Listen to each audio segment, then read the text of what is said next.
Okay, heto na po, pag-usapan natin itong si Mike Defensor na in-interview nito ni Banat Bay na meron siyang nabalitaan na grabe itong administrasyong Marcos.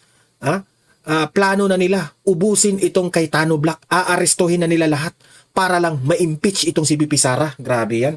Mamaya, pag-usapan natin yan, ipapakita natin yan, okay? Bago ang lahat guys, paki-like muna at saka paki-share itong ating video kasi tanting kakalat ito sa taong bayan. Okay? Like and share muna. And sa mga hindi pa nakasubscribe, subscribe na po kayo ha.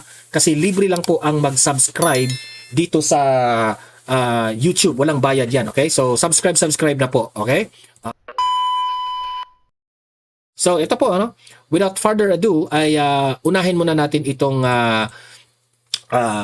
kay Mike Defensor, no? Na video na in-interview siya dito sa programa ng Banateros. Okay? Ito po, panoorin natin. Play. Next na mangyayari, kaninong blue ribbon ang susunod? Meron po ba o wala? Kayo di ba, nakausap niyo po si Senator Marcoleta. Kailan po ba ang next na blue ribbon? Ito po ang sitwasyon sa ngayon. Ito po yung isang impormasyon na aking nakuha at ang tabayanan po natin dahil nakakatakot. Ang balita ko, magpapatawag sila ng special session. Itong special session na to, supposedly, para dun sa problema sa Mindanao. Una sa upo sa lahat, hindi na po yan kailangan. Dahil meron na pong sapat na pondo para ayusin at tulungan kung ano man ang napinsala doon sa Mindanao. Hindi na kailangan na magkaroon ng deklarasyon ng Kongreso at hindi na rin kailangan magkaroon ng supplemental budget. Pero pag sila po yung nagka-special session, ang una nilang gagawin ay ipipilit nila ang pagbabago ng liderato ng Senado. Ipipilit nila na yung 12 ay pwede na. Kasi ano pong ibig kong sabihin? Kung naalala ninyo yung Avellino versus itong Cuenco na kaso. Noong una silang magdebate, 22 sila sa loob ng Senado. Nag-walk out yung kabila, yung 10. Pero yun po yung majority noong panahong yon. So ang sabi nitong 12, kami na ang majority. 11 po ata sila, pero yun, tama, 12. Ngayon, ang gusto nilang palabasin dito, pag nagpatawag sila, darating lahat ng senador. So siyempre, yung isa nakakulong, Senator Jinggoy Estrada, yung isa ay nagtatago, si Senator Bato de la Rosa. Dilalabas may quorum sila 22. Pipilit nila ngayon yung Senate President na sa 12 pa lang ay pwede na dahil ang quorum, gagawin nilang, ang membership ng Senado, gagawin nilang 22 na lang. Sandali ko, linawin natin ha. So supposedly special session yan for the Mindanao. For the Mindanao. Pero ipupolitikahin nila? Yes. Yan po ang balitang nakuha natin. Ngayon, pagka po nangyari yung 22, di ba? Ang naging batayan nila, papalitan nila yung Senate leadership. Ang pangalawa nilang gagawin ay aarestuhin ang mga senador na may mga kaso. Kasama na po dyan, kami ni Senator Marcoleta, kasi plunder yung kaso, ikukulong din si Senator Marcoleta. Pag napababa nila sa 18, ang membership ng Senado, kasi 18 na lang ang pwedeng pumasok, nakakulong na si Bongo, nakakulong si Joel Villanueva, nakakulong si Marcoleta, balita ko rin si Robert Actually, this is a desperate move na gagawin nila. Padilla, ikukulong din nila. So ang mangyari po, magiging 18 na lang ang Senado. So ang 2/3 doon ay 12. So Kong, So I'm sorry Kong.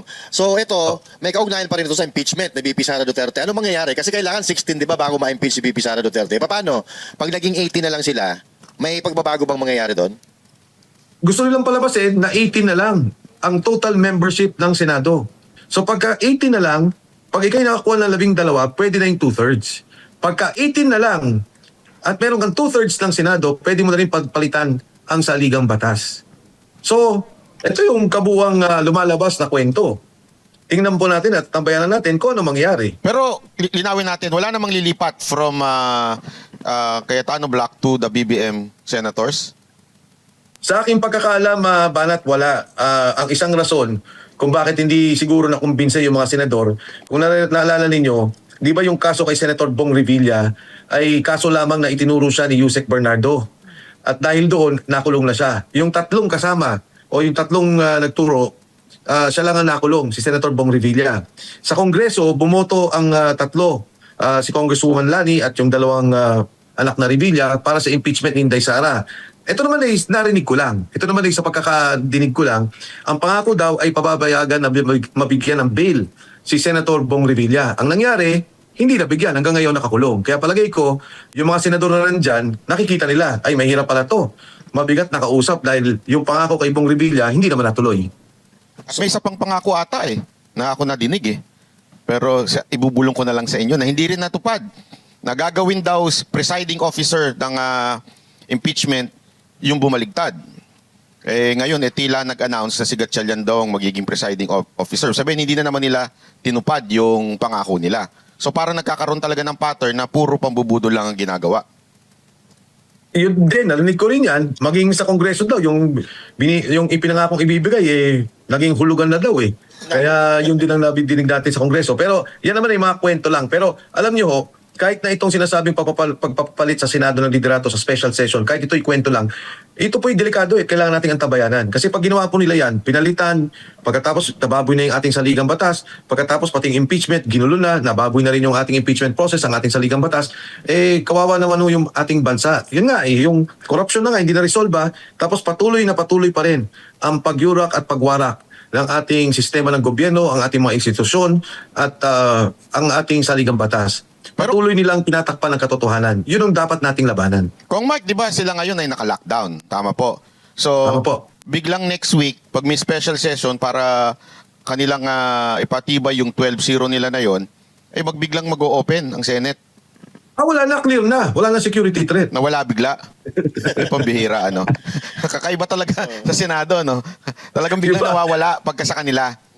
Iba talaga. Ako'y nagugulat. Sobrang halata na Kasi kung mag-Blue Ribbon Committee yung kay Tano Black, biglang may security threat. Pero kung sila yung mag-Blue Ribbon, biglang mawawala yung security threat. Di ba? Parang kengkoy tayo dito. Ganyan sila ganyan talaga itong administrasyong Marcos. Lagi tayong bubudulin. Budol talaga. Maging yung pagpasok ko doon sa Senado nung unang araw, nung 18 Marines. Pero mo, hinarang kami. Alam mo, kasi pumunta kami sa taas. Siyempre, kilala naman ako ng mga ibang kasamahan doon. Tapos nakita nila yung sabi, saan kayo pupunta? Sabi ko, doon lang kami sa toilet. And lapit, 5 meters away sa second floor. Nung nakita nila yung mga sundalo, teka lang po, i-clear. Sabi ko, ba't i-clear mo pa? Yan lang naman yung banyo. Babalik ulit kami doon sa reception para nga mapapasok kami. Nagkakaharangan kasi doon sa baba. Tapos nung bumaba kami, nagkasigawan na. Nakita ko nga na hinarang ni Secretary John Vic Rimulya. Pero hindi ko medyo malayo, hindi malinaw sa akin. Nung naglalakad na kami, si Atty. Baligod naman, hindi niya napansin, nagpapa-interview, nandun pa rin yung mga polis. Kaya ako mismo yung humila na kay Atty. Baligod. Sabi ko, na parang iniisip ko, para sa isang institusyon ng demokrasya, para sa isang sinasabi nilang poste o yung ating pillar of democracy, ang Senado, napakahirap magsalita. Napakahirap na para bang pumunta ka magsabi ng katotohanan. Pati yun, gigipitin ka. Na nakakagulat dito sa ating kasaysayan ng ating bansa at yung ebolusyon ng demokrasya. First time na nakita na, di ba? Ang Senado naman, talagang dyan ang banatan, dyan nagsasalita lahat, dyan yung pinapakinggan ang bawat salita ng kahit sino. Pero ito mismo, inaharangan. At nitong pangalawa nga, andun na naman yung mga kapulisan para harangin sila. At nakita ko yun mismo na nakaharang yung mga pulis. Na, yun nga ang binanggit. Pero ito, natutuwa din naman ako dahil may mga pulis doon. May isang pulis bumulong pa Sabi niya, Sir, pagka ganyan na po ang order na arestuin yung mga Marines, hindi na po kami papayag. Tutulungan po namin sila. Hindi ko na babanggitin kung sino doon. Pero may ganyan naman simpatya talaga. Naintindihan ko, trabaho din yung mga kapulisan natin. Pero siguro, kuminsan, pagka naman sinabi kahit trabaho lang, umaabot sa sukdulan dapat siguro yung mga ganitong klaseng panggigipit, nakikita nila at huwag silang paggamit. Kung Mike, may balita kasi ako na hindi daw pinapasok ang mga staff ni Senator Bato. Nabalitaan niyo po ba yun dyan? Hindi daw pinapapasok ngayon ang mga staff ng opisina ni Senator Bato? Hindi ko sigurado kung lahat sila, pero bilang ang pwedeng pumasok. Bilang ang pwedeng pumasok sa Senado. Hindi ko lang alam kung lahat sila sa opisina ni Senator Bato. Kung Mike, sa tingin niyo po, itong nangyayari ngayon sa Senado, kagustuhan ba to ng BBM senators o mismong si BBM ang may kagustuhan nito? Para sa akin, para sila umararte ng ganyan, kay Presidente mismo yan, kay President Bongbong Marcos. Kasi nakita mo naman nung nagkaroon ng pagkakaroon ng pagpalit ng liderato. Obvious na yan. Kasi yung mga Gatchalian Black, naghihintay lang yan ng utos ng Malacanang. Kasi may utang na loob yan kay BBM. Obvious na yan. Walang kagatol-gatol. Sinasabi lang, we recognize the Senate presidency or the leadership of Sherwin Gatchalian. Pagkatapos naging may kongreso, we recognize the leadership of Sherwin Gatchalian. Hindi ko makita kung saan nanggaling yung batayan na yon. Malinaw ang ating saligang batas, 13 senators, di ba? Maligaw ang sa ating saligang batas, ang rules ng Senate ng ating Senado para ikaw magkaroon ng majority 13. So babalikan ko muna yung quorum. Naalala nyo kay Senator Soto, nagsabi sila yung virtual voting, magbotohan, nag-walk out ang minority. Wala doon si Senator Chis eh. So 12 lang sila. Sabi ni Senator Soto, I would like to question the quorum. Dahil 12 lang sila, nagpaubaya ang mayorya. Dahil wala nga si Senator Chis. At that time, kasama lang si Senator Chis, dapat 13 sila. So nung sabi ng ganon, hindi tinuloy ng mayorya kasi 12. So, pagdating naman sa kanila, nung 12 pa lang sila, sabi na nila kaagad, meron kaming quorum sa 12. Eh sila nga yung question noon, ilang araw lang nakaraan. So anong ibig sabihin? Kung meron pong 5 sa minority at merong 8 sa majority, yan ay quorum na. Quorum na po yan. They can already conduct business because that is 13. Pwede na sila magpasa ng batas kung ano man kailangan nilang gawin. Pero para palitan ang Senate President at si Speaker pro tempore, ang Sergeant at Arms, at saka ang Secretary of the Senate, kailangan nila 13 ang bumoto. So kahit na 13 tong nandito sa plenaryo, 8 at 5, hindi sila pwede magpalit ng mga opisyalis. Pero nakita nyo, ginawa nila, nagpalit sila ng Speaker Pro Temp, nagpalit sila ng SecGen, nagpalit sila ng Secretary of the Senate. So, talagang mali, kahit saan ko tingnan. Yun lang, hindi ko na kailangan magpalalim pa sa batas. Yun Actually, kapala na ng mukha ito eh.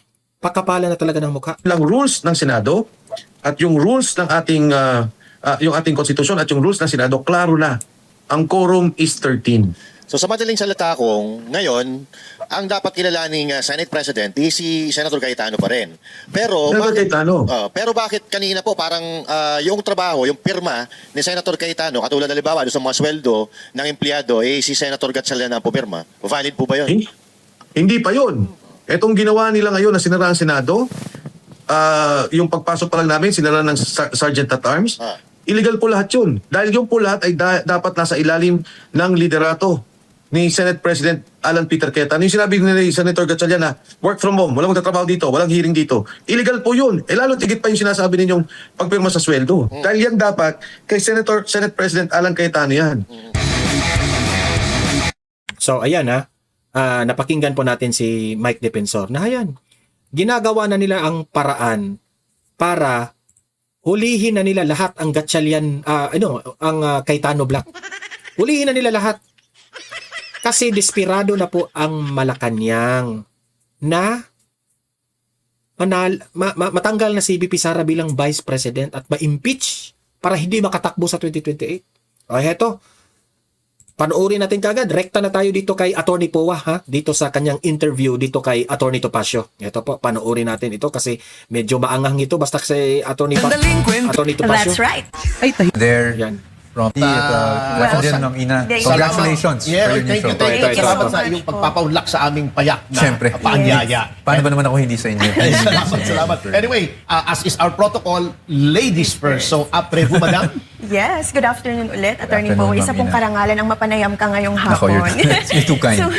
So you started your career with the GSIS and then eventually segued to DepEd under VP Sara Duterte. How are these two jobs different for you po? Totoo lang, ibang-iba. Kasi as you know, GSIS, Para mainit ang diskusyon i-forward natin kaagad sa mga mainit na tanong, okay? Because una, background ito forward mo na natin. definitely lawyers are built differently. Dinig mo, there are more, Ito na. and then yung lolo ko, dito na rin talaga siya nagnegosyo and all that. Wow. So, yeah. hindi ba kamag-anak? Baka po, Opinion as a lawyer, yun bang televised o publicized ang trial, does it help the defense? Does it harm the defense? Or I think- does it help the prosecution or harm the prosecution?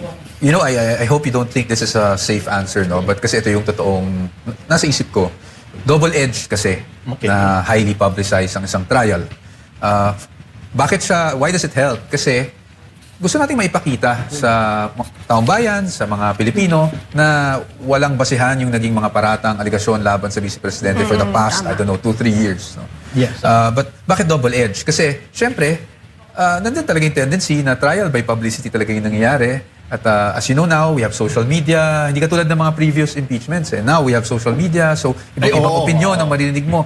There are more legal experts than lawyers in the country right now. Diba? So, ang daming iba-ibang opinion na Marami maririnig mo. mga attorney Google ngayon So, syempre, we're also very cautious and conscious of that. That's why I think it's very important na aside from the social media, tayo, bilang mga abogado, we don't blur the lines. Whether ano ang kulay mo sa politika, let's be objective when we talk about the law sa taong bayan para ma-explain natin na mabuti. That's why I'm saying it's double-edged. Kasi una, mapapaliwanag mo sa tao, yes, pero kailangan naman talaga ng transparency.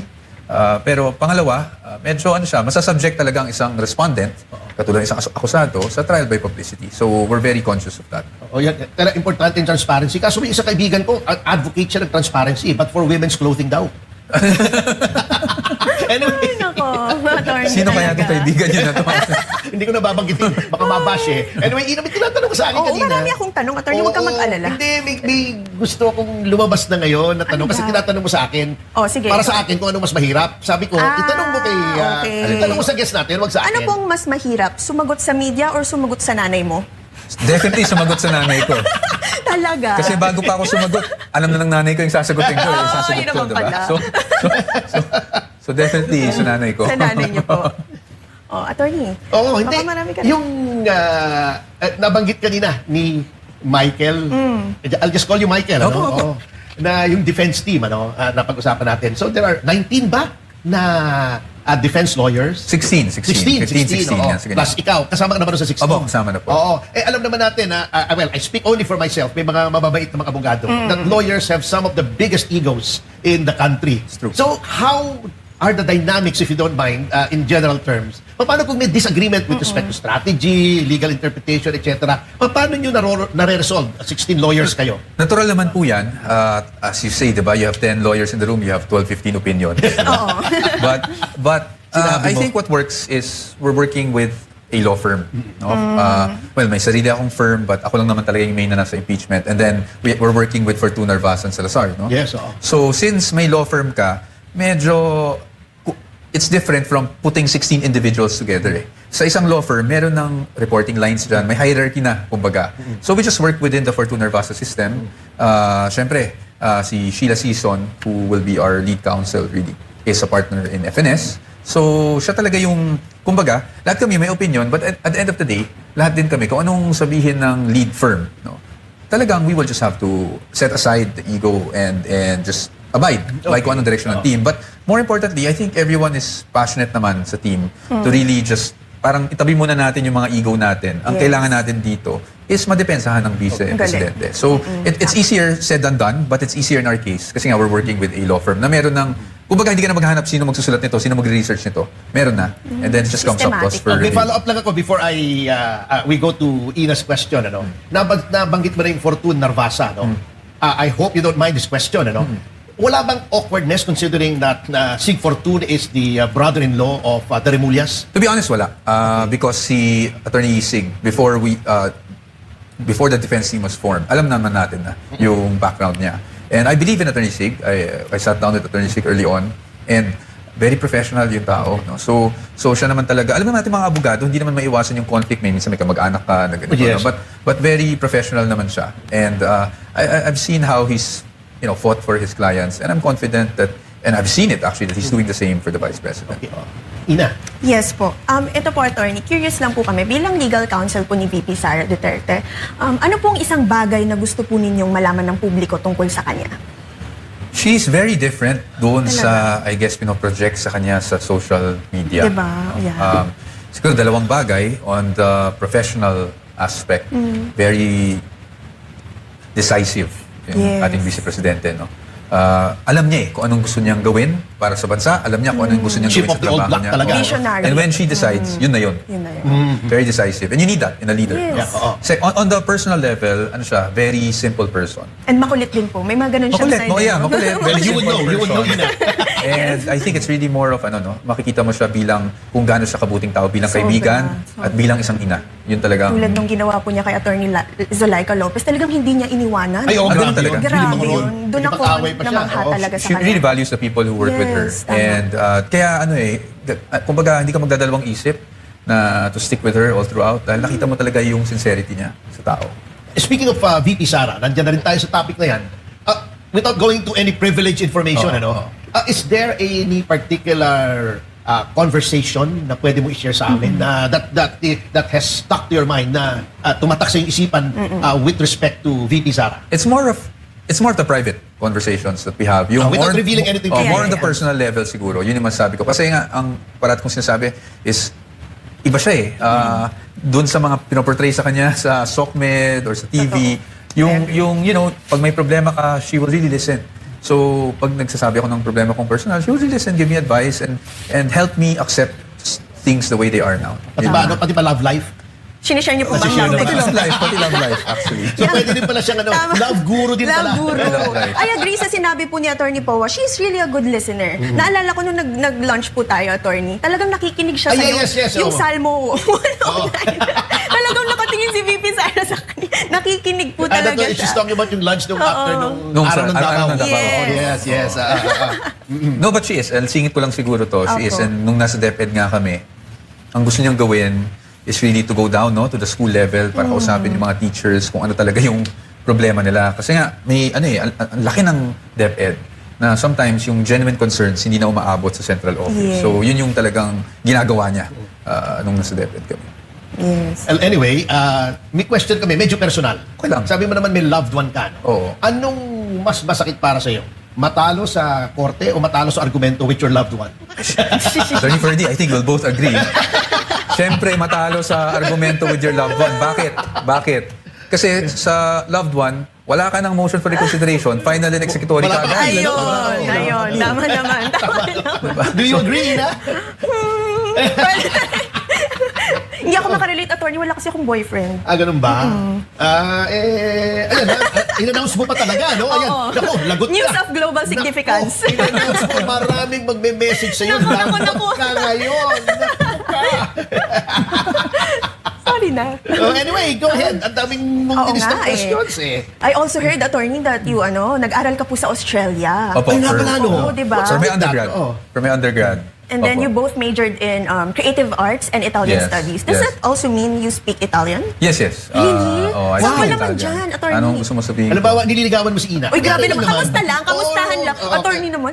Kamustahan lang. Mamma mia, sei molto bella. Ano ibig sabihin? Ano ibig sabihin ko? My God, you're so beautiful. Wow! Uy. No, but I dito, Xavier ako, and then nung college, undergrad, sa Australia, ako sa Adelaide. But why? What drove you? Was that a deliberate choice? Was it required of your by your family? Sa totoo lang, Attorney Ferdy, I wasn't the best child growing up, no? Meaning, problema din, naging sakit ng ulo din ako ng parents ko. Parang familiar yata sa akin story na yan. Sa Xavier, Relate ka ba? although I was doing Relate ako. well academically, disciplinary-wise, medyo makulit ako na bata, no? So, nag-continue on yun kahit nung high school. I had a fun high school. I guess that's how you put it nicely. And then, so naisip nila, baka magandang ipadala ko sa Australia. Nila, meaning family ko. Kasi yung tita ko, and yung tito ko were professors sa isang university there. I So, see, pinadala ako okay. sa Australia, and I wanted to take up law. Okay. But ang sabi sa akin sa Australia, ng university, if you want to take up law, you'll have to apply for permanent residence. Because why else would you want a law degree here? Kasi ibang-iba yung batas nila sa atin. Hindi naman magagamit dito, May di ba? sistema. So, ako talaga, balak ko talaga umuwi ng Pilipinas. So, I did the next best thing. Hindi kasi ako pinapayagan ng parents ko na mag-theater dito. So, I took up creative arts in Australia. I took up theater, actually. Wow, yung pala yung reason. Yun, no? ang creative arts majoring in theater, performing arts. Wow. So how is education in a Western country different from sa Pilipinas? Sa Australia, I can only speak of Australia. Of course. Ibang-iba siya kasi focused siya. So yung course mo, kunyari dito sa Pilipinas, diba, mag-accounting ka or something, marami ka pang general subjects first year, second year sa college, diba? Sa Australia, very focused siya. Wala kang general subjects. So kung theater ka, meron kang Puro voice, meron kang acting, meron kang theories of theater, puro theater talaga. So it's focused. So after that, kumbaga, nag-specialize ka talaga sa theater. Kaya pala wala kang natuto ka general ng subjects. Italian, ha? Italian, I did that as my second major lang. Opo. So double major? Actually. Minor. Minor. Pero Minor natuto rin siya. Natuto. Parang pareho po kayo ni Attorney. He's also multilingual. Talaga po? Hindi, Spanish lang ang... Spanish. Oo, ganun din yun. Ganun din yun, Attorney. Actually, they're very similar. Diba? Yan yung mga Romance languages French, Italian, Spanish, and Portuguese. Sample naman din dyan, Attorney. Ano naman sasabihin ko, ha? Spanish. Ito talaga, Sige, ano naman, tus ojos pardos me encantan. Ano ibig sabihin nun, Your attorney? brown eyes enchant me. Naks. Thank you po. Pero brown ba yan talaga o contact lens? Natural. Born this way.